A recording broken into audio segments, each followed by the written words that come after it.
Real Estate Summit 2010. This is an initiative by Pathmakers and Investors Forum India, which is trying to bridge the gap between the real estate industry and the education sector.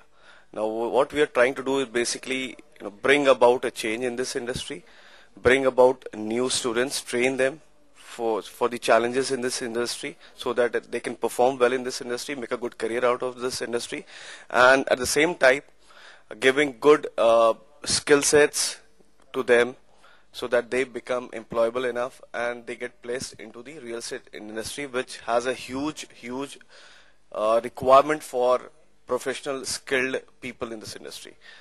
Thank you. Is it okay?